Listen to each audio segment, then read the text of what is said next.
नमस्कार दोस्तों, आपका स्वागत है आपके अपने यूट्यूब चैनल स्मार्ट स्टडी पर। फ्रेंड्स, आज की यह क्लास यूपी पुलिस कांस्टेबल के बच्चों के लिए बहुत ही ज़्यादा महत्वपूर्ण है। आप लोगों का एग्ज़ाम 8, 9 और 10 जून को है। आपकी जो एग्ज़ाम सिटी भी आ चुकी है, ठीक है? आप लोगों की एग्ज़ाम सिटी भी आ चुकी है। जिन बच्चों का एग्ज़ाम 8 को है, उनका जो एडमिट कार्ड 3 दिन पहले यानी कि 5 जून को आ जाएगा। जिनका एग्ज़ाम 9 को है, उनका 6 को आ जाएगा। जिनका 10 को है, उनका 7 को एडमिट कार्ड आ जाएगा और एग्ज़ाम सिटी जो है वो सभी की आ गई है, ठीक है? तो इस क्लास में हम लोग जो है महत्वपूर्ण क्वेश्चन देखने वाले हैं, जीके, जीएस, हिंदी, मैथ और रीजनिंग के। आप लोगों का टारगेट रहेगा इस क्लास से 20 से 23 क्वेश्चन सही करने का, ठीक है? एग्जैक्टली क्वेश्चन पेपर की तरह है और आप लोग ये क्वेश्चन पेपर 3 मानिए। इससे पहले जो है हम 2 पेपर सॉल्व करा चुके हैं, ठीक है? इसको आप लोग तीसरा मानिए और सभी क्वेश्चन जो है ईमानदारी के साथ सही करो। जो टारगेट हम दे रहे हैं इसको अचीव करो, तो आप लोग जो है इस क्लास से एग्जाम में मैक्सिमम क्वेश्चन सही कर पाओगे, क्योंकि इस क्लास से आपको एग्जाम में मैक्सिमम क्वेश्चन देखने को मिलने वाले हैं, ठीक है? बिल्कुल जो है लेटेस्ट पैटर्न पर है ये क्वेश्चन पेपर, ठीक है? बिल्कुल लेटेस्ट पैटर्न पर क्वेश्चन पेपर है और एग्जाम में सीधे आने वाले क्वेश्चन है, ठीक है? हर एक टॉपिक से क्वेश्चन कवर किए गए हैं, एक एक दो दो क्वेश्चन, ठीक है? आपको सीधे एग्जाम में इस क्लास से मैक्सिमम क्वेश्चन देखने को मिलेंगे, ठीक है? जो लोग स्मार्ट स्टडी यूट्यूब चैनल पर नए हैं, चैनल को सब्सक्राइब नहीं किए हैं, सभी लोग चैनल को सब्सक्राइब कर लो, बेल आइकन को प्रेस कर लो, ताकि आने वाली वीडियो का नोटिफिकेशन सबसे पहले आप लोगों को मिल सके। आप लोग कमेंट बॉक्स में बताना कि आपका एग्जाम किस डेट को है। सभी बच्चे कमेंट करके बताओ कि आपका एग्जाम जो है किस डेट को है, क्योंकि डेट और एग्जाम सिटी जो है आपकी आ चुकी है। तो इसकी डिटेल आप लोग कमेंट बॉक्स में जरूर दीजिए, ठीक है? एग्जाम की डेट और सिटी, ठीक है? अब हम चलते हैं क्वेश्चन नंबर 1 पर, वीडियो स्टार्ट करते हैं। आज की क्लास का पहला क्वेश्चन है, अमृत का विलोम शब्द क्या है? ठीक है, अमृत का विलोम शब्द क्या है?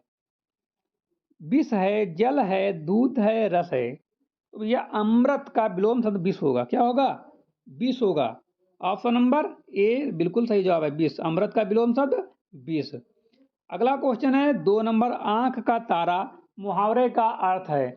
आंख के तारे मुहावरे का अर्थ है शत्रु, प्रिय व्यक्ति, चतुर व्यक्ति, धनी व्यक्ति। आंख का तारा मुहावरे का अर्थ है शत्रु, प्रिय व्यक्ति, चतुर व्यक्ति या धनी। तो आंख के तारे मुहावरे का अर्थ होता है प्रिय व्यक्ति। ऑप्शन नंबर बी बिल्कुल सही जवाब है, प्रिय व्यक्ति। अपना जो है जवाब कमेंट बॉक्स में पिन करते हुए चलना है, ठीक है? अपना जवाब कमेंट बॉक्स में जो आप लोग पेस्ट करोगे उसको पिन हम करेंगे, लेकिन आप लोगों को कमेंट जरूर करना है। जिनका सबसे अच्छा कमेंट लगेगा उनका कमेंट हम कमेंट बॉक्स में पिन करेंगे, ठीक है? उनका नाम सबसे ऊपर दिखेगा, ठीक है? अगला क्वेश्चन है, क्वेश्चन नंबर 3 है, पुस्तकालय में कौन सा समास है? पुस्तकालय में कौन सा समास है? तत्पुरुष समास, द्वंद्व समास, कर्मधारय समास, बहुव्रीहि समास। पुस्तकालय में कौन सा समास है? तत्पुरुष समास, द्वंद्व समास, कर्मधारय समास या बहुव्रीहि समास। तो सही जवाब हो जाता है ऑप्शन नंबर ए। पुस्तकालय में जो है तत्पुरुष समास है। कौन सा समास है? तत्पुरुष समास है।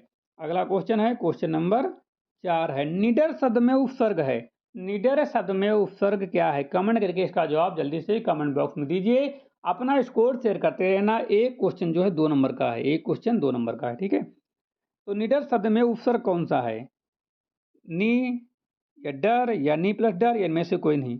तो सबसे पहले आपको पता होना चाहिए कि उपसर्ग लगता आगे है पीछे है, क्योंकि यहाँ पर सभी कंफ्यूज हो जाएंगे जिनको नहीं पता होगा आगे लगता पीछे, क्योंकि नी भी दिया पहले वाला और डर और बाद वाला भी दिया है। तो यहाँ पर जो है सभी बच्चे कंफ्यूज ना होना, ठीक है? देखो, उपसर्ग लगता है पहले, प्रत्यय लगता है बाद में, प्रत्यय लगता है बाद में, तो उपसर्ग पहले लगता है, ठीक है? तो 4 का सही जवाब नी उपसर्ग है। क्या है? नी। अगला क्वेश्चन है, भारत का राष्ट्रीय खेल पारंपरिक रूप से माने जाने वाला कौन सा है? भारत का राष्ट्रीय खेल जो पारंपरिक रूप से माना जाता है, क्रिकेट, हॉकी, फुटबॉल या कबड्डी। तो भारत का राष्ट्रीय खेल जो पारंपरिक रूप से माना जाता है वो है हॉकी। क्या है? हॉकी। ऑप्शन नंबर बी बिल्कुल सही जवाब है, हॉकी है, ठीक है? भारत का राष्ट्रीय खेल जो पारंपरिक रूप से माना जाता है उसको हॉकी बोलते हैं। क्रिकेट न लगाना। भारत छोड़ो आंदोलन कब प्रारंभ हुआ? भारत छोड़ो आंदोलन कब प्रारंभ हुआ? 1940, 1942, 1945 या 1947। भारत छोड़ो आंदोलन कब प्रारंभ हुआ? 1940, 1942, 1945 या 1947। तो भारत छोड़ो आंदोलन जो प्रारंभ हुआ था भारत छोड़ो आंदोलन जो है प्रारंभ हुआ था वो हुआ था 1942 में। ऑप्शन नंबर बी जो है बिल्कुल सही जवाब है, ठीक है, 1942 में। ठीक है, डेट पूछे 8 अगस्त या 7 अगस्त, तो जल्दी से कमेंट करके बताओ 8 अगस्त या 7 अगस्त, क्योंकि डेट के साथ एग्जाम में क्वेश्चन पूछा जाता है और अगस्त ही महीना था। ठीक है, अगला क्वेश्चन है संविधान सभा के अध्यक्ष कौन थे? संविधान सभा के अध्यक्ष कौन थे? डॉक्टर राजेंद्र प्रसाद, जवाहरलाल नेहरू, सरदार पटेल या डॉक्टर अंबेडकर? संविधान सभा के अध्यक्ष कौन थे? तो संविधान सभा के अध्यक्ष जो थे डॉक्टर राजेंद्र प्रसाद थे, स्थायी थे। अस्थायी जो डॉक्टर सच्चिदानंद सिन्हा थे और अस्थायी थे, लेकिन स्थायी अध्यक्ष डॉक्टर राजेंद्र प्रसाद जी थे। ऑप्शन नंबर ए बिल्कुल सही जवाब है, 7 का ऑप्शन नंबर ए बिल्कुल सही जवाब है। ठीक है, 8 नंबर है भारत का सबसे बड़ा राज्य। भारत का सबसे बड़ा राज्य क्षेत्रफल के हिसाब से, जनसंख्या के हिसाब से नहीं, क्षेत्रफल के हिसाब से कौन सा है? उत्तर प्रदेश, मध्य प्रदेश, राजस्थान या महाराष्ट्र? भारत का सबसे बड़ा राज्य क्षेत्रफल की दृष्टि से कौन सा है? तो भारत का सबसे बड़ा राज्य जो क्षेत्रफल की दृष्टि से पूछे तो राजस्थान है, जनसंख्या की दृष्टि से पूछे तो उत्तर प्रदेश है। ठीक है, जनसंख्या की दृष्टि से पूछे तो उत्तर प्रदेश है। और यदि जो है यदि जो है आर्थिक राजधानी की दृष्टि से पूछे तो महाराष्ट्र है। ठीक है, ठीक है, पिंक सिटी के रूप में पूछे तो मध्य प्रदेश है। ठीक है, पिंक सिटी राजस्थान ही होता है। ठीक है, जयपुर है। ठीक है, मध्य प्रदेश की जानकारी आप लोग कमेंट कर देना, जो है मध्य प्रदेश किसके लिए प्रसिद्ध है। ठीक है, पिंक सिटी तो राजस्थान में है। ठीक है, अगला क्वेश्चन, अगला क्वेश्चन है भारतीय संविधान का अनुच्छेद 14 संबंधित है। भारतीय संविधान का अनुच्छेद 14 संबंधित है समानता का अधिकार से, शिक्षा का अधिकार से, स्वतंत्रता का अधिकार से, संवैधानिक उपचार से। भारतीय संविधान का अनुच्छेद 14 संबंधित है समानता के अधिकार से, शिक्षा का अधिकार से, स्वतंत्रता का अधिकार से, संवैधानिक उपचार से। तो 9 का सही जवाब हो जाता है, 9 का जो सही जवाब हो जाता है ऑप्शन नंबर ए, समानता का अधिकार से जो है भारतीय संविधान का अनुच्छेद 14 संबंधित है। राष्ट्रपति का कार्यकाल कितने वर्ष का होता है? राष्ट्रपति का कार्यकाल कितने वर्षों का होता है? 4 वर्षों का, 5 वर्षों का, 6 वर्षों का या 7 वर्षों का? तो राष्ट्रपति का कार्यकाल जो होता है सामान्यतः 5 वर्षों का होता है। ठीक है, कितने वर्षों का? 5 वर्षों का होता है।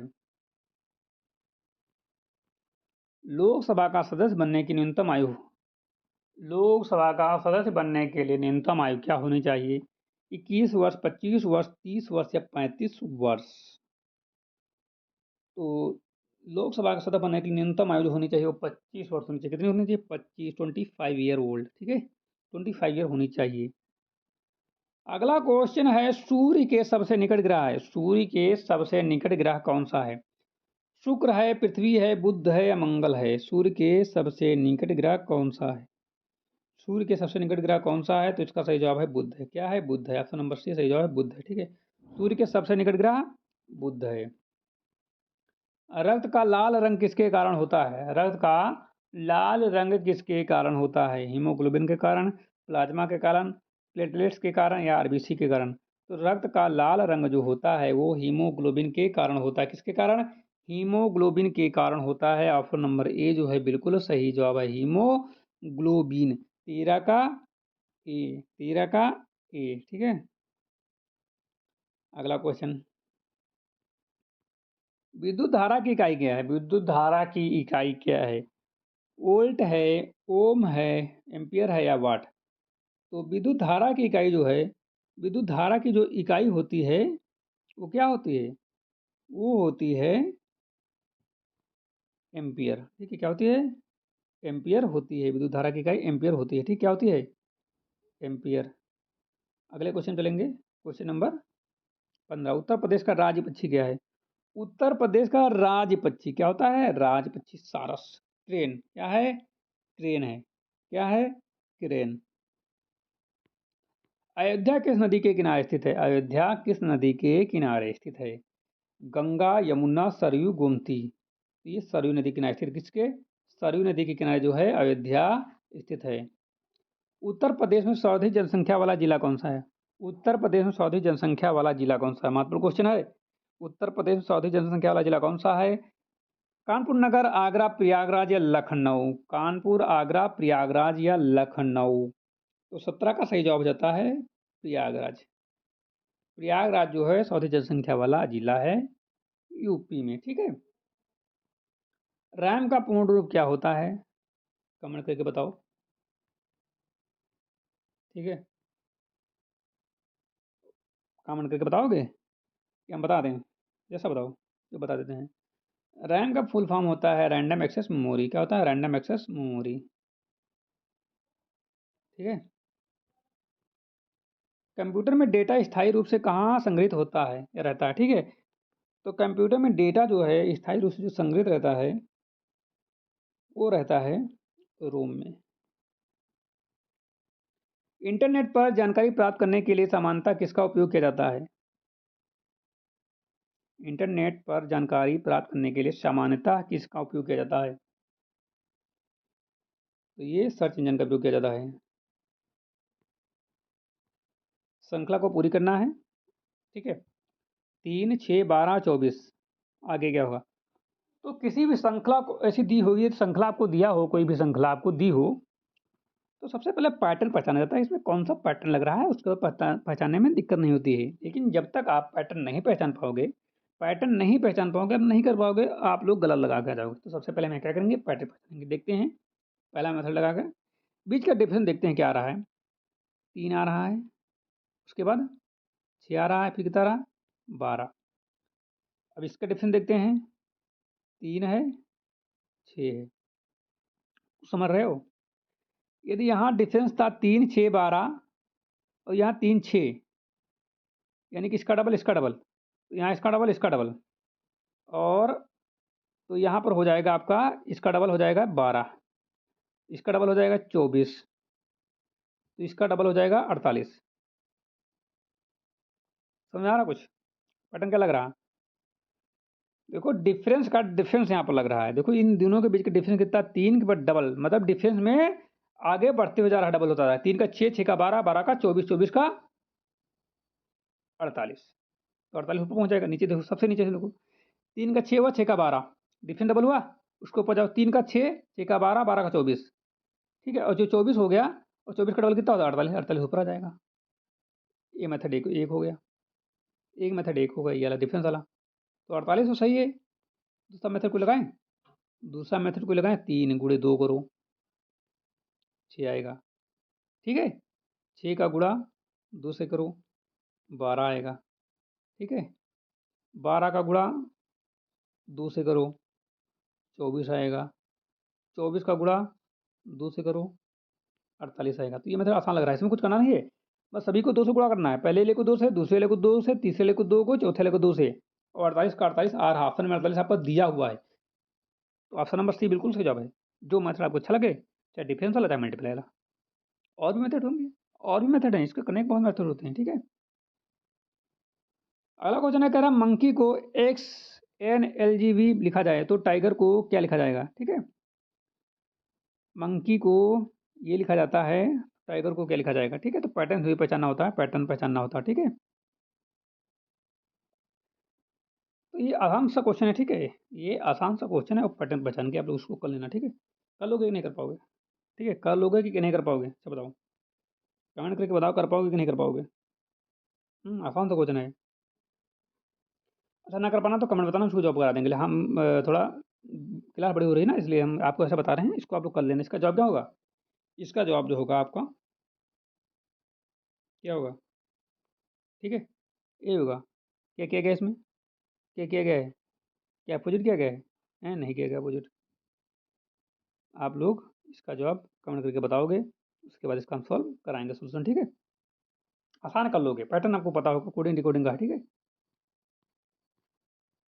तेरा पिता पुत्र माता, या पिता पुत्र हो जाएगा, माता क्या हो जाएगा? माता पुत्री हो जाएगा ना, माता पुत्री हो जाएगी ना।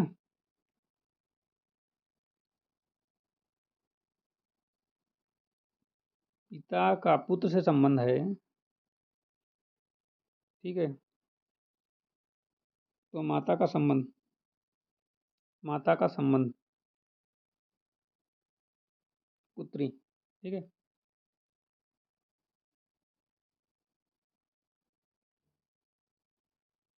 ऐसा कुछ नहीं। देखो, पिता पुत्र, एक जनरेशन के और एक, ठीक है, मतलब एक ही भाई और माता से हो जाएगा, नहीं बहन ही हो, पुत्री होगा, ठीक है। अगला क्वेश्चन है 15% ऑफ 40, 400, 35%, ठीक है, 35% डिवाइड बाई 100 गुणे 400, 5 को 20, 4 12 13, 130, बी सही है, क्या सही है, बी, 130 आएगा, ठीक है।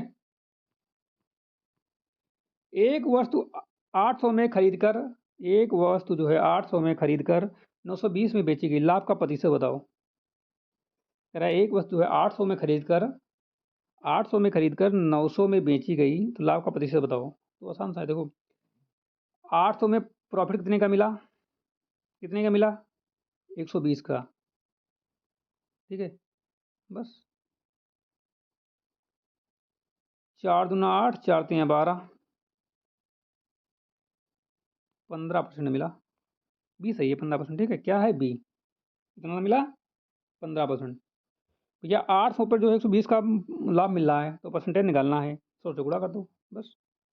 प्रॉफिट कितना है, 120 रुपये का है, कितने रुपये पर, 800 पर, परसेंट कितना होगा, 15% है, 120 रुपया 800 का 15% होता है, ठीक है, तो 15% लाभ मिल गया। तो आज की क्लास यहीं पर समाप्त होती है। आपको क्लास अच्छी लगी हो तो लाइक कर देना, चैनल पर नए हो सब्सक्राइब कर लेना, बेल आइकन को प्रेस कर लेना, ताकि आने वाली वीडियो का नोटिफिकेशन सबसे पहले आप लोगों को मिल सके। मिलते हैं नई क्लास के साथ, तब तक के लिए जय हिंद दोस्तों। जो लोग स्मार्ट स्टडी के ऑफिशियल टेलीग्राम चैनल को ज्वाइन नहीं करें, सभी लोग टेलीग्राम चैनल को ज्वाइन कर लो, और वीडियो को ज़्यादा से ज़्यादा अपने दोस्तों के पास शेयर कर दो, ताकि इसका बेनिफिट आपको दोस्त फ्रेंड भी ले सकें, ठीक है। मिलते हैं नई क्लास के साथ, तब तक के लिए जय हिंद।